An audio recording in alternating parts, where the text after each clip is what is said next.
Bismillahirrahmanirrahim. Assalamualaikum warahmatullahi wabarakatuh. Selanjutnya kita akan coba menganalisis independent sample t-test. Ya, kalau sebelumnya kita membahas masalah paired sample t-test, ya ini sekarang independent sample t-test. Kedua jenis t-test ini merupakan jenis statistik parametrik yang harus memenuhi prasyarat normality dan homogeneity. Ya, untuk independent sample t-test ini juga sama dengan paired sample t-test. Kita akan mencoba membahas secara komprehensif, mulai dari jenis contoh judul sampai dengan statistical use yang perlu digunakan. Oke, ini saya buka dulu dalam Persiwordnya.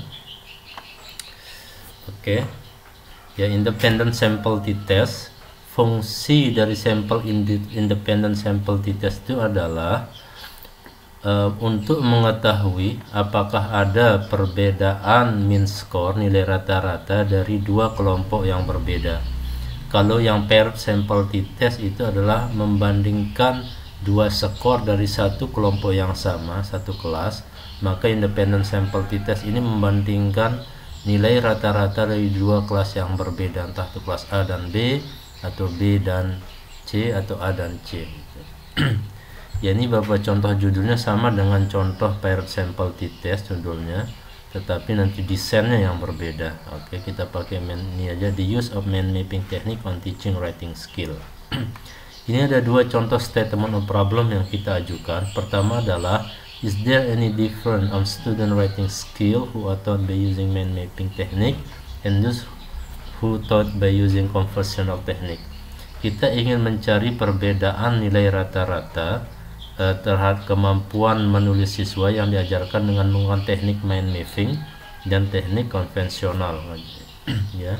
Kedua, to what extent is the significant difference. Kedua adalah kita ingin mencari tahu sejauh mana signifikansi perbedaannya.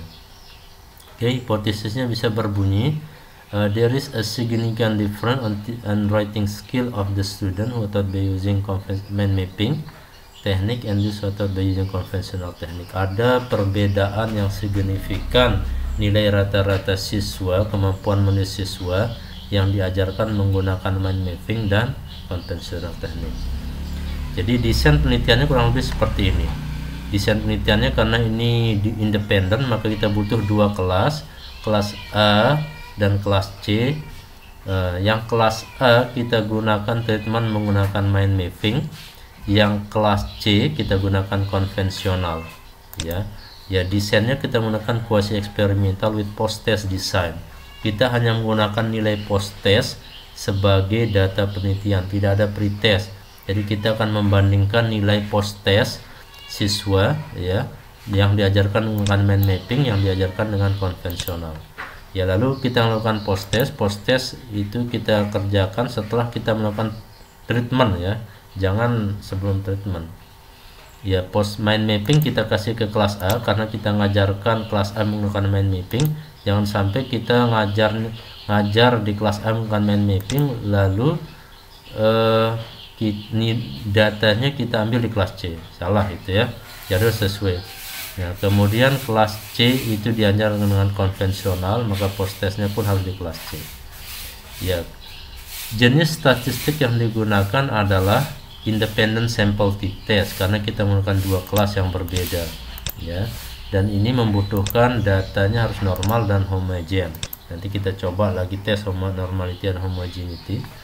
Ya, kriteria conclusionnya itu sama dengan paired sample t-test, yaitu dengan cara melihat nilai signifikansinya.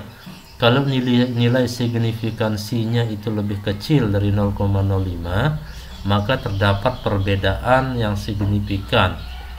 Terdapat perbedaan terdapat perbedaan mean score, nilai rata-rata siswa yang diajarkan menggunakan mind mapping dan konvensional. Tetapi kalau nilai signifikansinya itu lebih besar dari 0,05, maka tidak ada perbedaan, artinya sama, gitu, ya. Oke, ini saya sudah punya data penelitiannya. Ini data writing skill. Ya, ini konvensional, ya, konvensional. Ya, ini ada nilainya mind mapping. ini ada konvensional, ini ada sampelnya sama-sama 25 ya, ini sama-sama 25. Nah, ini data siswa yang diajarkan menggunakan mind mapping, dan ini post test data yang diajarkan menggunakan konvensional.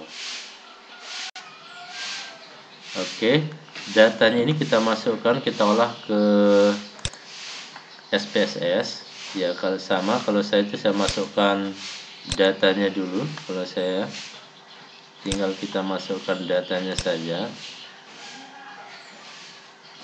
data, Ctrl C, ini kita paste.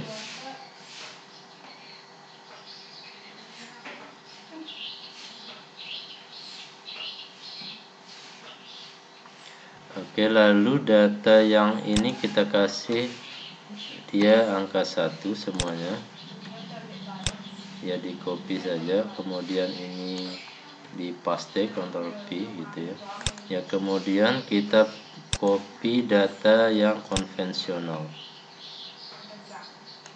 Yang konvensional kita copy ya, copy. Nah, kita paste di bawah. Yang konvensional kita kasih kode angka 2. Ini kita copy, kita blok sampai akhir, kemudian paste. Nah, jadi datanya sudah ada. Nah, lalu kita klik variable view. Kita ingin melihat variable view-nya. Nah, variable view ini kita kasih nama ini score ya, score atau rating score. Rating score yang ini kita kasih kode kelas, kelasnya konvensional dan mapping. Pada labelnya ini kita kasih sama saja, rating score gitu ya, rating score ini sama, kita kasih kode kelas ya. Kemudian untuk yang kelas ini kita klik ya, klik sebelah sini. Oke, kita kasih nama value-nya 1 tadi, labelnya itu adalah mind mapping ya. A1 itu adalah nilai mind mapping, kita add. Yang nomor 2 kita kasih konvensional. Nah, yang satu itu mind mapping, yang kedua itu konvensional. Oke.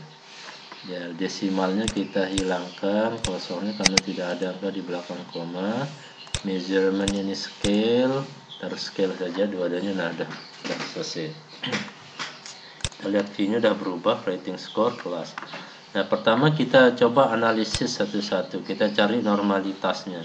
Jadi jangan lupa ya, normalitas itu klik save descriptive statistik, explore, kemudian rating score taruh di dependent, faktor listnya itu kelas mind mapping dan konvensional di faktor list.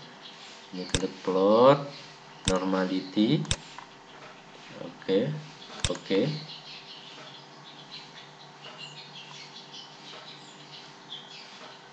Maka akan keluar nanti hasilnya, hasil output dari normalitasnya. Oke, normalitas kita lihat. Nah, Shapiro Wilk ya, ini ada mind mapping, rating score, kelasnya mind mapping konvensional. Ingat kalau normalitas itu kita pakai Shapiro Wilk karena sampelnya di bawah dari 100. Nah, kriterianya sama kayak kemarin, kalau signifikansinya lebih besar dari 0,05 maka dia normal. Nah, kebetulan ini kedua-duanya lebih besar nilai signifikansinya dari 0,05, maka data kita sudah normal. Tetapi data normal saja tidak cukup, kita perlu mencari nilai homogenitasnya. Ini bisa kita analisis juga. Kita klik analyze, compare mean one way ANOVA, rating score, kemudian ini kelasnya itu faktor ya. Kemudian klik option, centang homogeneity of variant, continue, oke.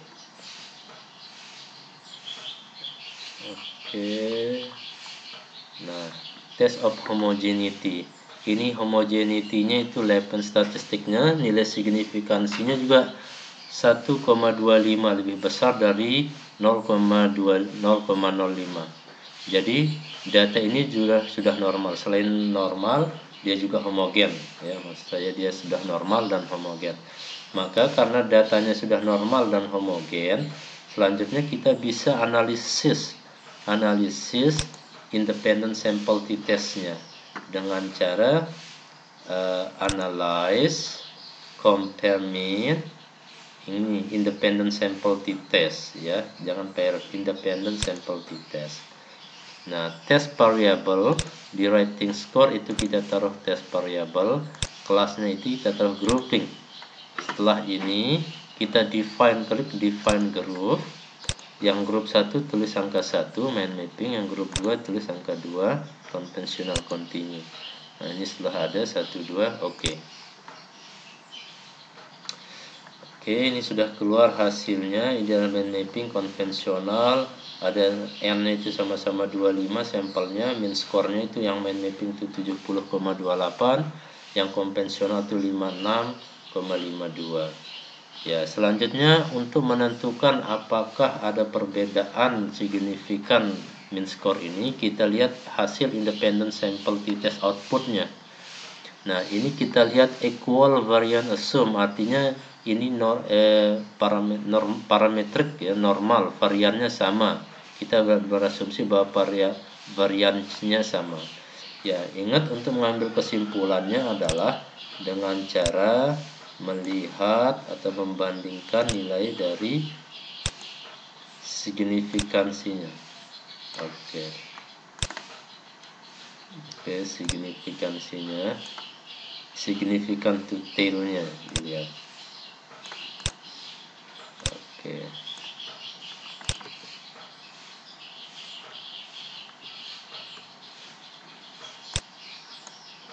Oke, ini sudah kelihatan. Ini ada nilai signifikansi to tail, independent sample t-test, ini signifikansi to tail. Kita lihat bahwa outputnya terlihat bahwa signifikansinya itu 0,000. Ya, jadi kita kembali ke di sini untuk mengambil kesimpulan bahwa if the score of significant to tail itu lebih kecil dari 0,05, oke, ini lihat, ini lebih kecil dari 0,5, maka ada perbedaan yang signifikan antara min skor kemampuan siswa yang diajarkan menggunakan mind mapping dan yang diajarkan dengan konvensional. Oke. Ya, ini sudah kelihatan hasilnya. Lalu mana yang lebih efektif? Ya, dengan lihat min skornya yang ini. Kita lihat min skornya. Ya, artinya lebih efektif yang memiliki min skor lebih besar, yaitu mind mapping dengan 70,28. Ya, ada perbedaan yang signifikan sehingga kita bisa menyimpulkan bahwa mind mapping itu lebih efektif digunakan untuk mengajar writing daripada dengan teknik konvensional. Ya, maka simpulannya, hipotesisnya ya, bahwa there is significant difference, ya, hipotesisnya terbukti benar bahwa ada perbedaan yang sangat signifikan antara kemampuan menulis siswa yang diajarkan dengan mind mapping dan diajarkan dengan konvensional. Oke, saya rasa demikian. Semoga tutorial ini tidak terlalu sulit, gitu ya. Mudah tutorialnya sehingga kalian bisa praktekkan dengan data yang ada. Cukup sekian. Assalamualaikum warahmatullahi wabarakatuh.